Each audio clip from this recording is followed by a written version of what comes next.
안녕하세요. 이번 시간에는 시장 감지, 마켓 센싱에 대해서 함께 공부하는 시간을 갖도록 하겠습니다. 마켓이라고 하는 것은 아시다시피 마켓에 대한 하나의 상점이다, 시장이다 이렇게 생각하면 되겠죠. 근데 시장에 대한 감지에 대해서 공부할 텐데요. 그와 함께 전략 수립을 어떻게 할 것인지 이 두 가지 큰 테마를 가지고 공부하는 시간을 갖도록 하겠습니다. 담당의 김성철 교수입니다. 자, 특별히 특별히 ing가 붙어있던 마케팅이라고 하는 말은 우리가 다시 생각하고 또 생각해도 매우 중요한 하나의 단어다라고 생각을 합니다. 쉽게 생각하면 여러분 자신이 마켓이고 여러분이 얼마만큼 ing형으로 진행되느냐에 따라서 여러분의 어떤 상품성에 대한 ing의 그 강도가 달라질 수 있다라고 볼 수 있는 것입니다. 특별히 고객에 대한 가치 확인 과정이라고 써 있는 것은 마켓에서 가장 중요하게 여기는 부분 중에 하나가 고객입니다. 이 고객에 대한 부분을 우리가 어떻게 이해하고 바라보고 생각하는지 이 부분에 대해서 좀 더 깊이 있게 생각하는 시간을 갖도록 하겠습니다. 마켓 센싱에 대해서 우리가 몇 가지 공부할 수 있는 주제를 볼 텐데요. 특별히 마켓 센싱에 대해서 고객 가치 발견 과정 이렇게 써 있습니다. 고객에 대한 밸류, 가치가 밸류죠. 이 밸류를 어떻게 우리가 찾아내고 또 알아내고 또 그 부분에 대해서 우리가 어떻게 준비하느냐, 이 부분이 매우 중요한 테마가 될 수 있다라고 볼 수 있습니다. 특별히 마켓 센싱의 정의와 목적, 과연 마켓 센싱이 무슨 뜻인지 또 어떤 내용을 갖고 있는지 그 정의와 그리고 목적에 대해서 함께 생각하는 시간을 갖도록 하겠습니다. 다음은 기업의 시장 감지를 위한 지향성, 다시 말하면 고객 지향성과 시장 지향성, 이 가운데 있는 학습 지향성, 이 세 가지를 함께 공부하겠습니다. 고객 지향성, 시장 지향성과 그다음에 학습 지향성을 공부하는 시간을 갖도록 하겠습니다. 다음은 시장 감지 프로세스를 함께 생각하고 함께 공부하도록 하겠고요. 그 다음에 시장에 대한 감지의 능력, 파워, 다른 말로 카파시티라고도 얘기할 수 있죠. 어떻게 우리가 시장 감지를 할 수 있는지, 그리고 마켓 센싱에 대한 방법론에 대해서 함께 공부하고요. 그 다음에 빅데이터를 활용한 나름대로의 자료를 함께 살펴보도록 하겠습니다. 자, 먼저 고객 가치 확인 과정에 관한 이해를 위해서 마케팅에 대한 얘기를 조금 더 정리를 해보면, 마케팅이란 고객에게 제공할 가치, 우리 영어로 얘기하면 value라고 그랬죠. 우리가 value에 대한 얘기를 오늘 많이 할 텐데요. 이 제공할 가치가 무엇인지 이해하고 이를 창조하여 효과적으로 전달하는 과정이다. 여기 두 가지 단어를 한번 기억할 게 있습니다. 첫 번째가 그 가치가 무엇인지 하고, 그 다음에 창조에 대한 부분과 효과적이다라고 하는 이 두 맥락을, 창조적인 것과 효과적인 것, 두 개의 채널을 함께 봤으면 좋겠습니다. 제일 중요한 게 전달하는 과정이죠. 그러니까 아무리 뭔 좋은 일을 했고 어떤 일을 했다 할지라도 전달하는 그러한 과정에 대해서 문제가 있다면 그 또한 우리가 많은 소모적인 일을 할 수밖에 없는 것이죠. 그래서 고객에게 제공하는 것은 단순히 제품이 아닌 가치 패키지다라고 하는 것이죠. 다시 정리하면 고객에 대해서 제공하는 것은 그냥 제품만 전해주고 상품이라고 할 수 있겠죠. 프로덕트라고 하는 상품만 제공하는 것이 아닌 가치에 대한 패키지다. 패키지가 뭘까요? 글자 그대로 하나의 뭉텅어리, 하나의 덩어리, 하나의 세트가 패키지라고 볼 수 있는 것이죠. 그래서 고객은 어떻게 수많은 시장 제공물들 가운데 특정 대안을 선택할 것인지를 생각하게 되고요. 마케터는 물건을 판매하는 자죠. 올바른 기대 수준을 설정하는 데 주의를 기울여야 한다는 것이죠. 그래서 고객에 대한 밸류, 가치와 고객의 만족은 고객 관계를 구축하고 관리하는 데 토대가 되기 때문에 바로 고객 가치 정립이라고 하는, 아이덴티피케이션이라고 하는 고객 가치를 구현하는 중요한 첫 단계가 되고 있다라고 하는 것을 우리가 볼 수 있습니다. 자, 그런 의미에서 이제 고객 가치 정립을 하기 위해서는 고려해야 할 몇 가지 요소가 있는데요. 첫 번째 기억할 것 중에 하나는 어떤 종류의 가치가 현재 존재하는가, 그리고 이 가치는 어디서 발현되어 영향을 미치고 있는가, 그리고 경쟁자로부터 이 가치를 어떤 전략을 통해서 명백하고 다르게 고객에게 전달할 것인가, 이 부분을 함께 생각하는 것이 매우 중요한 포인트가 될 수 있다라고 볼 수 있습니다. 핵심 키워드는 고객에 대한 가치다라고 하는 거 꼭 기억하시면 좋겠습니다. 그래서 이 밸류에 대한 아이덴티피케이션의 목적이 뭐냐라는 것이 목적. 왜 우리가 고객 가치를 생각하고 고객 가치를 실현해야 되는지 그 부분을 함께 고민해야 될 텐데요. 고객보다는 제품과 영업을 중점으로 마케팅 활동이 이루어지는 것이 우리나라 기업들의 현실이기 때문에 우리는 고객 가치를 이해하는데 우선적으로 파악하는 이 힘이 매우 중요한 역할을 할 수 있다라고 볼 수 있습니다. 그러면 Value Identification Process라고 하는 이 부분을 함께 생각해 볼 필요가 있는데요. 여기에 보면은 마켓 센싱이라는 부분과 마켓 리서치라고 하는 부분이 서로 상호 교환을 하고 있습니다. 다시 정리한다면 마켓 센싱을 위해서는 여러 환경도 필요하겠고 또 여러 가지 어떤 그 자원도 필요하겠고 여러 가지의 어떤 경쟁자도 필요하겠고 하나의 그 회사도 필요하겠고 여러 가지의 센싱에 대한 발견하는 것이 있는데 리서치 같은 이 부분에서도 바로 가치에 대한 검증에 대한 부분이 바로 또 하나의 작업이 되는데 마켓 센싱과 마켓 리서치가 같이 상호 교환하면서 만들어지는 게 뭐냐면 밸류에 대한 검출을 할 수 있다는 것이죠. 다시 말하면 가치에 대한 검출을 할 수 있는 부분이 바로 여기에 들어있다라고 볼 수 있습니다. 그래서 밸류 아이덴티피케이션에 대한 과정, 밸류에 대한 가치를 확인하는 것이죠. 어떤 가치가 중요하고 또 어떤 가치가 필요한지 이 부분을 함께 정리하는 이 부분이 바로 매우 중요한 밸류에 대한 하나의 검출에 대한 내용이다. 이렇게 보시면 되겠습니다. 그렇다면 고객가치 확인의 필요성과 구성 요소를 조금 더 세부적으로 본다면 시장 감지와 시장 조사 과정을 통해서 고객가치 확인의 세 가지 구성 요소를 분석할 수 있다라고 보는 것이죠. 그래서 시장에 대한 정보를 얘기할 때는 제품 수명 주기와 시장의 성장 또는 쇠퇴, 상품 기회를 알 수 있다라는 것이죠. 여기에 제품의 수명 주기, 시장의 성장과 쇠퇴, 그다음에 기회에 대해서 우리가 알 수 있는 이 마켓에 대한 인포메이션, 정보를 우리가 알 수 있다라는 것이죠. 다음은 고객에 대한 정보를 알아야 되는데요. 전략의 중요성과 방향을 확립하고 고객의 고객을 확 파악하고요. 파악해서 주요 의사결정자와 구매 기준 그리고 고려 요인과 구매 행동을 알 수 있다라고 하는 것도 우리 고객 정보에 들어가는 매우 중요한 포인트입니다. 다음은 경쟁자에 대한 정보인데요. 바로 경쟁자 또는 우리 경쟁사라고도 할 수 있죠. 회사니까 경쟁사의 전략적 의도를 파악하여 마케팅 그리고 영업 전략, 판매 행동, 그다음에 경쟁자 점유율에 대한 정보를 알 수 있다는 것이죠. 자, 정리한다면 시장에 대한 정보, 고객에 대한 정보, 경쟁자에 대한 정보를 우리가 잘 감지해야 돼요. 어떤 일을 할 때 경쟁자는 지금 어떤 준비를 하고 있는지, 경쟁자가 갖고 있는 그들의 정보를 계속 알아내고, 그 다음에 고객은 무엇을 원하고 있는지. 그러니까 경쟁자만 알아보는 것이 아니라 우리의 타겟과 우리의 주 관심은 누굴까요? 고객이죠. 그러니까 고객이 갖고 있는 정보를 계속 우리가 데이터를 화시키고 업데이트시키고 계속적으로 연구하고 리서치해야 된다는 것이죠. 그리고 시장에 대한 정보를 바라보면서 바로 고객 가치 확인에 대한 필요성과 구성 요소를 정리할 수 있다라고 볼 수 있습니다. 더 나아가서는 시장을 감지하고 마켓 센싱이라 했죠. 시장을 잘 감지하고 시장의 조사 과정을 통해서 해당 기업의 적합한 가치를 발견하고 그리고 검증할 수 있는 것, 이 부분이 매우 중요한 포인트가 된다라는 것이죠. 그래서 기업의 전략적 의사결정에 결정적인 도움을 줄 수 있는 것, 이것이 바로 고객 가치의 확인에 중요한 포인트가 될 수 있다라고 볼 수 있습니다. 자, 그러면 조금 더 구체적으로 마켓 센싱에 대해서, 시장 감지에 대해서 고객 가치 발견 과정을 한번 보도록 하겠습니다.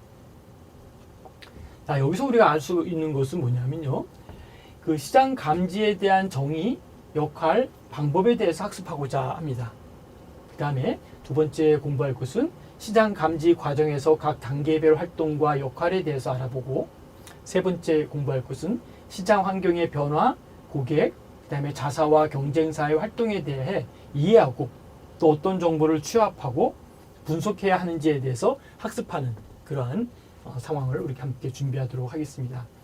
자, 첫 번째 우리가 마켓에 대한 매니지먼트를 하고 있는데 그 중에 마켓, 감지, 센싱에 대해서 공부하고 있다. 거기에 세 가지 큰 테마를 함께 공부하는 주제를 먼저 선점해보고 이해하기를 바랍니다.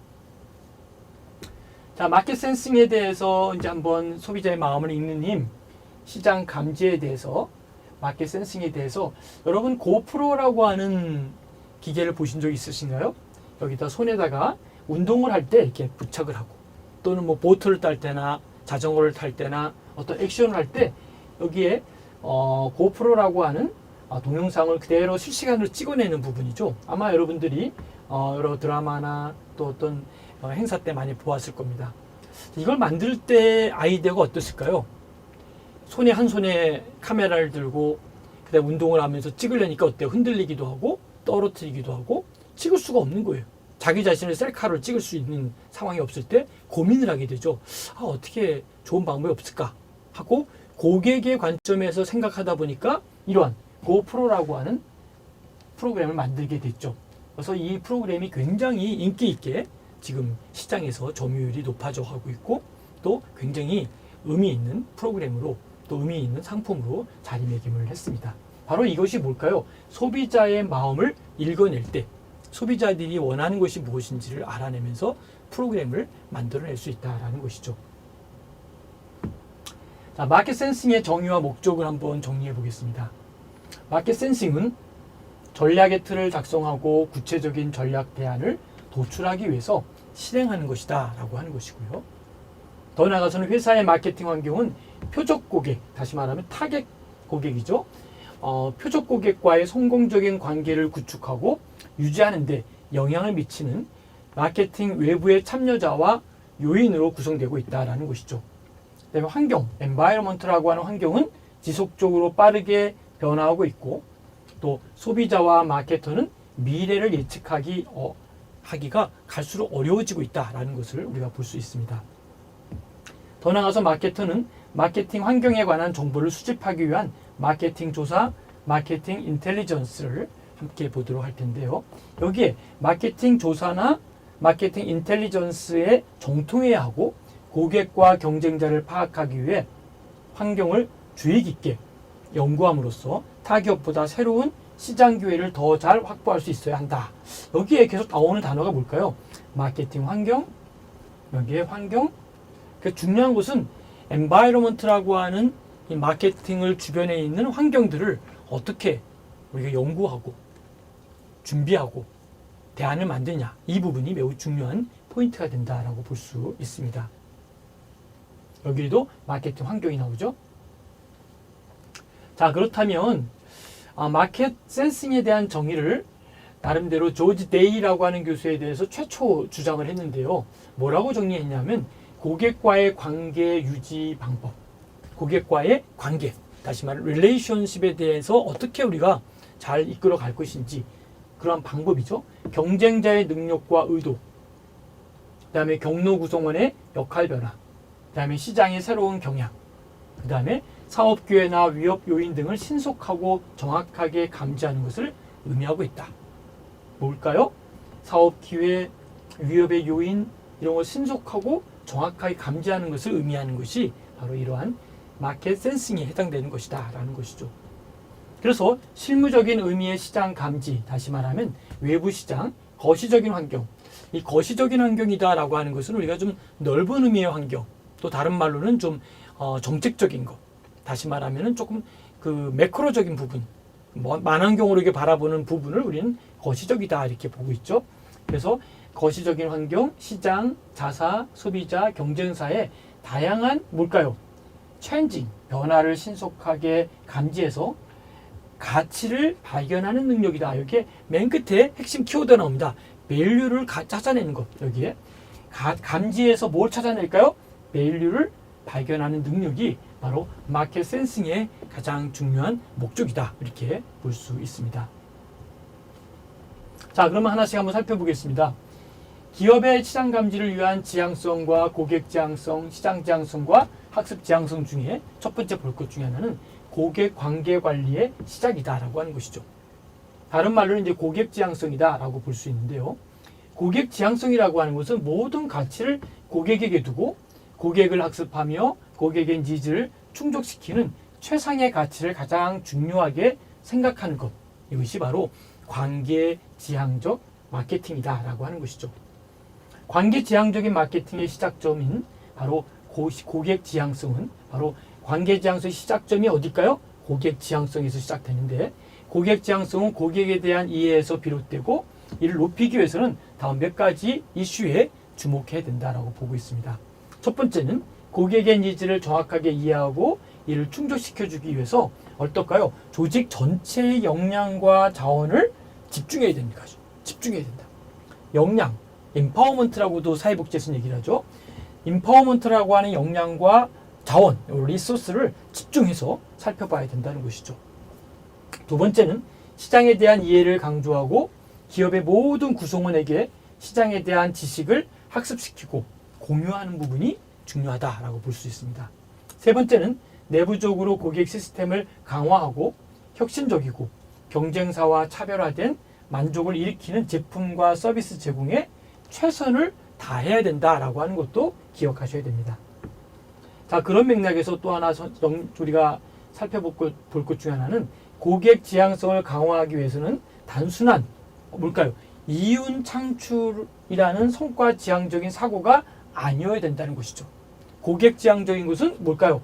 이윤 창출과 연결된 것은 직접적인 것은 아니죠. 그리고 고객의 사고방식, 다시 말하면 고객이 어떻게 하는지 사고방식, 마인드셋이라고 그러죠. 마인드셋을 이해하는 것이 매우 중요한 포인트가 된다라고 하는 것도 기억하시기 바랍니다. 자, 그런 의미에서 우리가 고객의 문제와 첫 번째 생각할 것은 니즈. 이 니즈라고 하는 단어는 우리가 기억할 것이 need라고 하는 need에다가 s자를 꼭 써서 붙이는 작업이 요즘엔 매우 기억해야 될 하나의 키워드입니다. 그러니까 need라고 그러지 않고 needs, s자를 붙입니다. 왜 그럴까요? 욕구가 복합적이고 너무 다양하기 때문에 고객의 문제도 problem이라고만 하지 않고 problems를 많이 씁니다. 그러니까 고객의 problems와 needs를 확인하는 것, 이 부분이 매우 중요한데 고객은 왜 구매를 할까? 또 무슨 문제와 어떤 니즈가 있는 것일까? 그래서 여기에 이 커스터머 니즈에 대해서 고객의 그 니즈가 뭘까? 여기에 대해서 기억해야 되는 것이죠. 그래서 프로블럼도 프로블럼스에서 심리적, 육체적 문제예요. 니즈도 수상적인 욕구가 많이 있기 때문에 원츠, 구체적으로 원하는 것이 뭔지. 다 끝에다 SSS가 붙었습니다. 그래서 이 커스터머 니즈에 대해서 우리가 함께 공부하고 연구하는 것. 이것이 마케팅에서 매우 중요한 포인트다라고 볼 수 있습니다. 다음은 이제 고객의 인포메이션을 우리가 수집하는 것이죠. 고객이 갖고 있는 인포메이션을. 그래서 장기적으로 기업에 이익이 되는 고객과의 장기전 관계를 확립하고 구축하고 유지하는 데 있어서 기업의 성공을 만드는 원동력은 뭘까요? 고객의 인포메이션이 매우 중요한 포인트가 될 수 있다라고 하는 것이죠. 더 나아가서 이제 CRM에 대해서 보면요. 고객 관계를 관리하기 위한 고객 정보를 실제 마케팅에 사용하는 것에 있어서 매우 중요하다는 것이죠. 그래서 우리가 이 CRM을 어떻게 만들어낼 것인지 고객과의 관계를 어떻게 우리가 관리할 것인지 이 부분을 우리가 좀 더 깊이 있게 보도록 하겠습니다. 다음은 이제 시장에 대한 지향성인데요. 90년대 초반 이후부터 시장 경쟁이 심화되고 점점 더 마케팅에 대한 중요성이 부각되면서 기업의 새로운 마케팅에 대한 역할이라는 이슈에 대한 논의가 활발하게 진행되게 되었죠. 그런 맥락에서 기업의 마케팅 관점을 반영하는 개념에 대한 연구를 시작하면서 바로 이러한 시장 지향성이라는 개념을 도입하게 되었습니다. 다음은 이제 학습 지향성을 살펴보면요. 학습 지향성은 고객에게 더 나은 가치를 제공해 주기 위한 기반이 되는 것으로 인식되어 있고요. 더 나아가서는 고객들이 요구하는 여러 가지를 기업 내에서 잘 받아들이고 개선해 나가는 과정에 있어서 학습 지향성은 매우 중요한 토대를 제공하고 있다라고 하는 것이죠. 그래서 학습 지향성은 개발하기가 매우 어떨까요? 복잡하고 따라서 경쟁사가 모방하기가 매우 어렵다라고 보는 것이죠. 그런 맥락에서 기업의 지속적 경쟁 우위의 원천이 될 수 있고 이를 통해서 마케팅 역량 등을 강화할 수 있는 중요한 기본이 된다라고 보는 것이죠. 그래서 학습 지향성은 역동적인 다이나믹한 경쟁 환경에서 매우 적절한 하나의 과제가 될 수 있고 지향성에 대한 하나의 테마가 될 수 있다는 것이죠. 그래서 기업의 학습 지향성은 외부 환경에 대한 기업 내부의 학습의 필요성을 부각시키고 있는 것이 바로 학습 지향성이 갖고 있는 하나의 특징이다라고 볼 수 있습니다. 조금 더 학습 지향성을 살펴보면요. 시장 지향성과 학습 지향성은 다음 세 가지 측면에서 매우 밀접한 관계가 있다라고 보는 것이죠. 첫 번째가 두 지향성 모두가 조직에 대한 문화와 규범을 이해하는 것과 관계가 있다라고 보는 것이죠. 다음은 두 지향성 모두 개인과 조직 간의 관계성과 상호 의존성에 관련이 있다라고 보는 것이죠. 세 번째는 두 지향성 모두 유형적 자원과 무형적 자원의 통합적 사용에 모두 관계되어 있다라고 하는 것을 우리가 살펴볼 수 있습니다. 자, 정리한다면 이제 모두가 조직 문화와 규범을 이해하는 것과 관계가 있고 또 모두가 개인과 조직 간의 관계와 상호 의존성인 것에 관계가 있고 또 모두가 모두 시장과 학습 지향성 두 가지를 얘기하는 거죠. 모두 유형적 자원과 무형적 자원의 통합적 사용에 모두 관계가 있다. 이해가 되겠죠? 자, 시장 감지 프로세스로 함께 살펴보겠는데요. 첫 번째는 경영 성과 1단계입니다. 경영 성과 하락과 같이 우리 기업에 닥친 문제를 해결하기 위해서 또는 기업의 미래 의사결정을 해야 된다라고 하는 것을 첫 번째 자료로 볼 수 있습니다. 두 번째는 2차 자료 수집이라고 볼 수 있는데요. 시장의 니즈, 그냥 니즈가 아니라 니즈라고 그랬죠. 니즈와 반응, 그리고 시장이 어떻게 세분화되는지, 누구와의 관계가 어떻게 유지되는지에 대한 경쟁자 전략에 대한 어떤 나름대로 채널 파트너 역할에 대한 정보를 수집하는 것이다 라고 볼 수 있습니다. 다음은 3단계를 볼 수 있는데요. 조직 시스템, 인트라넷, 리포팅, 시스템, 하드카피 이런 부분이 조직 시스템인데요. 이러한 조직 시스템을 통해서 2차 자료를 배분할 수 있다라고 하는 것이 바로 시장 감지 프로세스의 3단계입니다. 네 번째 단계는 매니저의 정신적 모델은 정보 필터링을 위한 규칙을 결정하고 예상된 결과에 대한 정보에 어떠한 행동을 취할 것인지를 결정하는 것이 바로 네 번째 단계에 들어가고 있다는 것이죠. 다섯 번째는 마켓 센싱. 마켓 센싱이 뭐라 그랬죠? 그렇죠. 시장 감지. 이렇게 기억하시죠. 시장 감지, 마켓 센싱을 통해서 정보를 토대로 전략을 수립하고 실행할 수 있는 것이 다섯 번째 단계입니다. 자, 여섯 번째 단계로 넘어가겠습니다. 전 단계의 정보를 토대로 해서 의사결정에 대한 결과를 평가하는 것. 이것이 바로 여섯 번째 단계고요. 일곱 번째 단계는 조직 기억은 모든 과정에서 문제의 답을 필요로 할 때 종합적 통찰력을 제공하는 저장소로 제공되고 적합한 질문을 창출하는 바로 주요 요인으로 사용되고 있다라고 하는 것이 바로 시장 감지 프로세스 1단계, 2단계, 3단계, 4단계, 5단계, 6단계, 7단계까지의 정리를 해보았습니다. 어떻습니까? 시장을 감지한다. 마켓 센싱한다. 여러분 마켓을 센싱하고 있으면 어떤 느낌이 올까요? 그렇죠.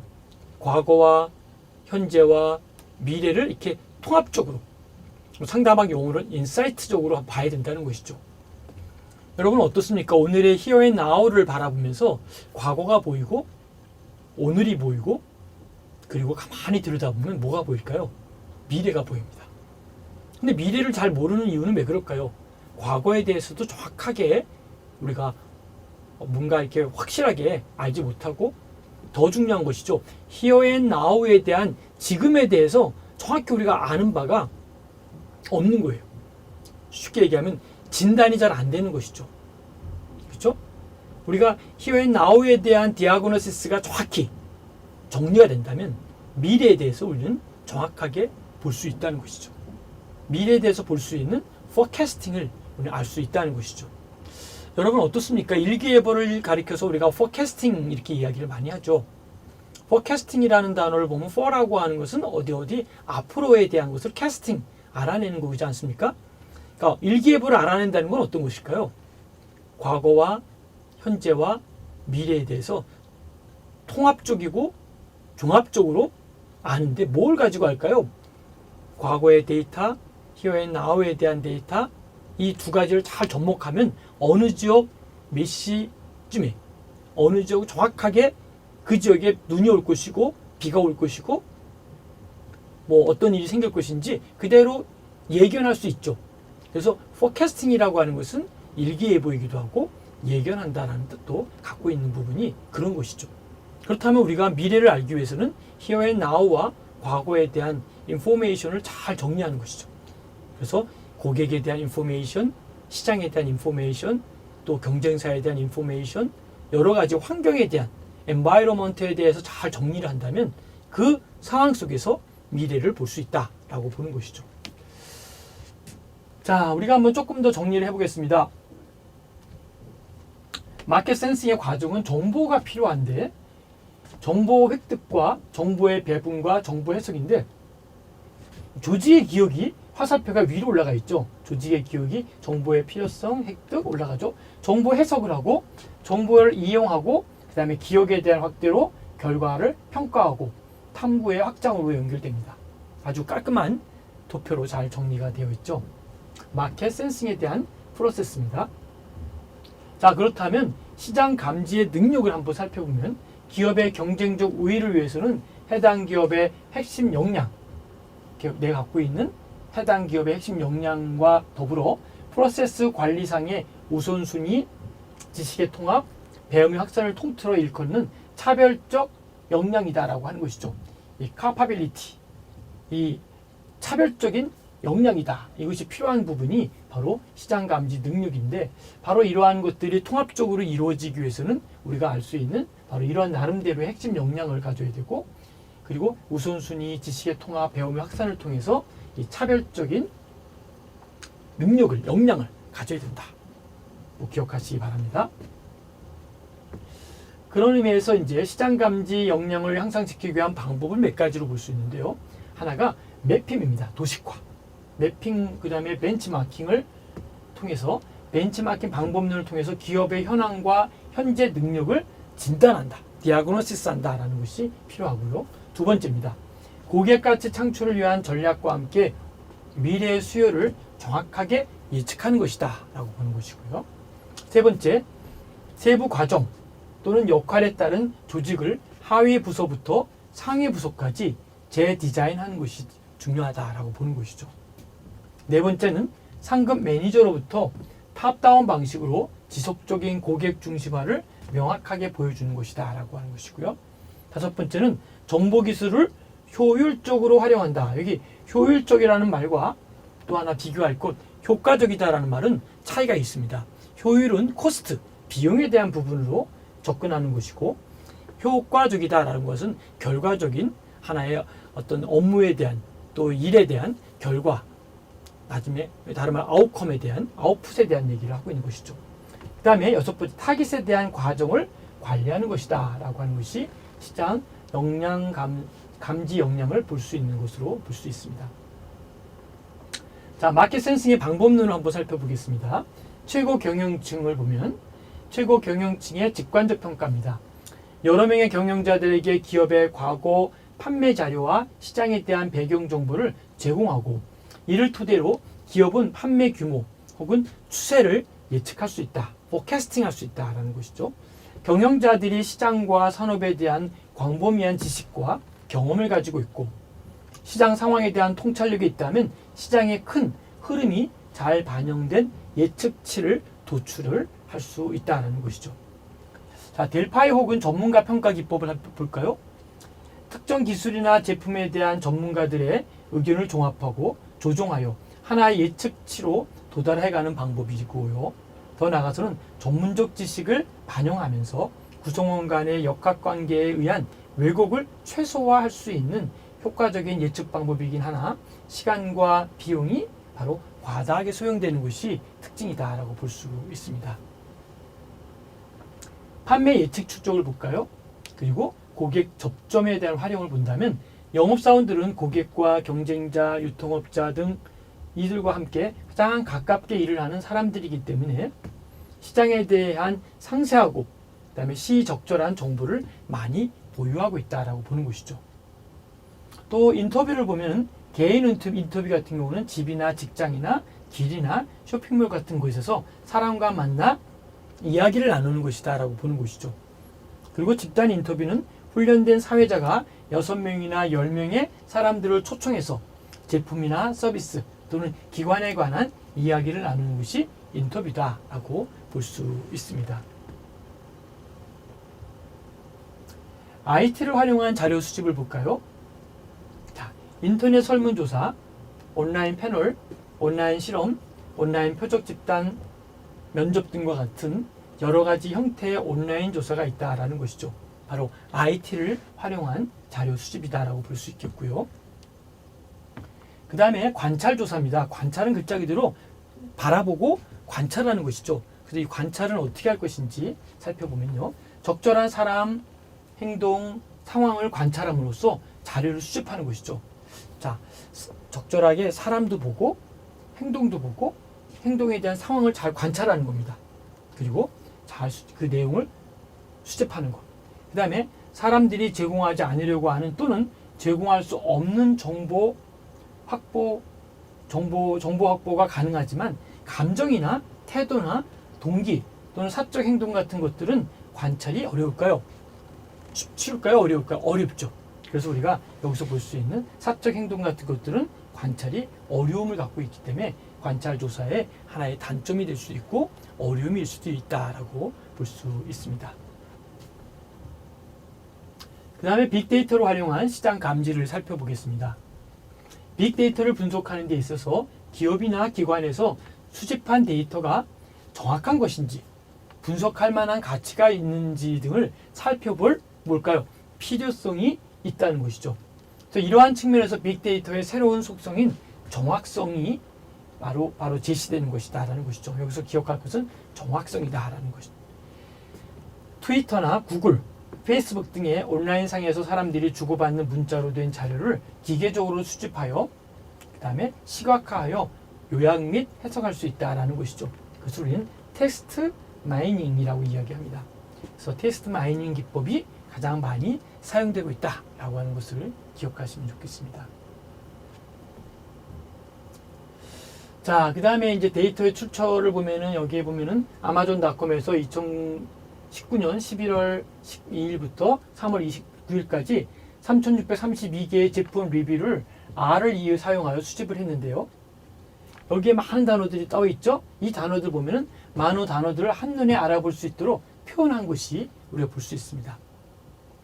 그래서 읽는 방법은 단어가 언급된 횟수가 클수록 글씨 크기가 크다는 거죠. 색깔은 무작위로 선정이 되어서 큰 의미가 없고, 그러니까 많이 횟수에 언급되면 될수록 글씨가 어때요? 커지는 거죠. 여기 커졌던 단어들은 바로 그러한 것이고, 작은 단어는 그렇게 많이 그 횟수가 적기 때문에 내려가는 거죠.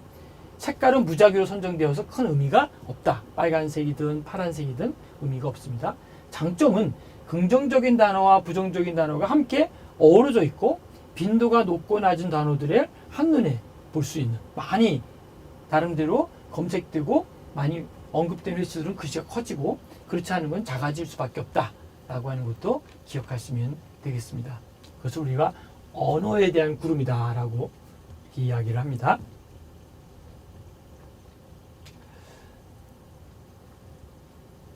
자, 여러분 어떻습니까? 지금 함께 공부했던 이 단어들을 한번 정리를 해볼 필요가 있겠죠. 마케팅에 대한 시장, 마케팅에 대한 과정, 이 부분 하나하나가 우리가 생각하는 것과는 상당히 의미가 있습니다. 어때요, 여러분? 마켓이라고 하는 단어에다가 플러스 ing를 붙었어요. 그리고 오늘 기억할 것은 마켓 플러스 ing인데 이 ing에 따른 상황을 지켜보면서 어떨까요? 아, 이게 이런 것 같다. 다시 말하면 이러한 어떤 그 나름대로의 그 마켓을 보면서 뭘 찾아내야 될까요? 마켓에 대해서, 마켓의 움직임에 대한, 쉽게 얘기하면 마켓에 대한 어떤 그 액션에 대한 것도 볼 수 있겠고요. 더 나아가서는 마켓의 생각까지도 읽어낼 수도 있겠고, 마켓의 감정까지도 읽어낼 수 있으면 좋다는 것이죠. 자, 그럼 제가 세 가지를 이야기했어요. 마켓을 바라보면서 감정도 읽어보고, 생각도 읽어보고, 행동도 읽어보라. 보면서 저 마켓은 이러이러할 것이다. 쉽게 생각하면 여러분 24시 편의점에 갔을 때 어떤 느낌이 드나요? 가끔 낯선 곳에 가서 24시 편의점에 들어갔을 때 유심히 한번 이렇게 둘러보죠.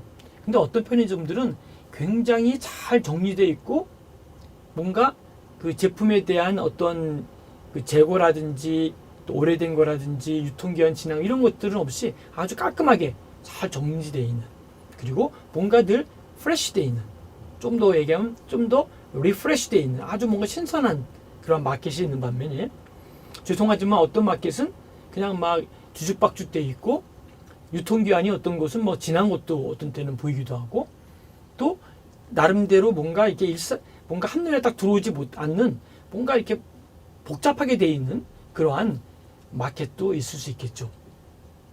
그런데 중요한 것은 마켓이라고 하는 것은 그냥 마켓으로만 가만히 유지되어 있으면 될까 안 될까요? 물론 유지는 되겠습니다만 늘 새로운 상품이 들어오고 또 잘못된 오래된 상품은 빠져나가고 뭔가 순환되어 있는, 계속 순환되어야만이 그 마켓이 마켓으로서의 뭐랄까요, 생명력이 있다 그럴까요? 뭔가 의미가 있다 그럴까요? 뭔가 존재 가치가 있다는 것이죠.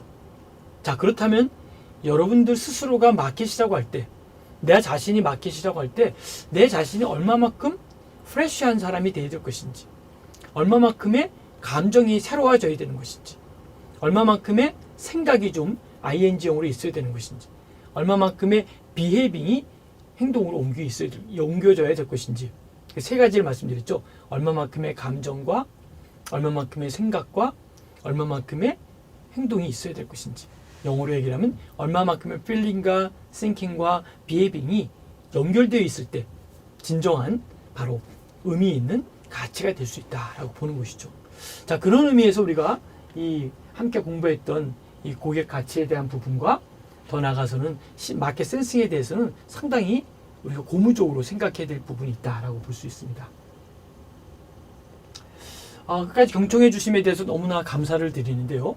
경청이 경청으로 끝나는 것보다는 여러분들이 함께 듣고 또 함께 생각하고 함께 이것을 행동으로 옮기는 것이 중요합니다. 그래서 제가 경청에서 잠깐 멈추고 그 다음에 이 문제를 보면서 궁금한 것이 생기고 또 함께 생각할 부분이 생기고 함께 의논할 것이 생기면 함께 질문하는 것도 매우 중요한 하나의 과제가 된다라고 볼 수 있습니다. 대부분 우리 한국 동양권에 있는, 특별히 우리나라에 있는 그 학생들 또 우리 학습자들은 질문하는 것에 상당히 뭐랄까요, 이렇게 꺼린다 그럴까요? 그러니까 내가 그냥 모르는 거 혼자 그냥 준비해서 알아봐야지, 또 혼자 그냥 생각해야지 생각하는 부분이 되게 많습니다. 그러다 보니까 자기가 모르는 것을 이야기하는 것에 대해서 상당히 부끄럽게 생각하기도 하고 또 다른 사람에게 또 폐를 주는 게 아닌가라고 생각을 하기도 합니다. 그러나 우리가 공부하는 학습자로서 꼭 기억할 것은 바로 공부를 한 다음에 경청을 하고 잘 들은 다음에 반드시 AS를 받아야 된다는 것이죠.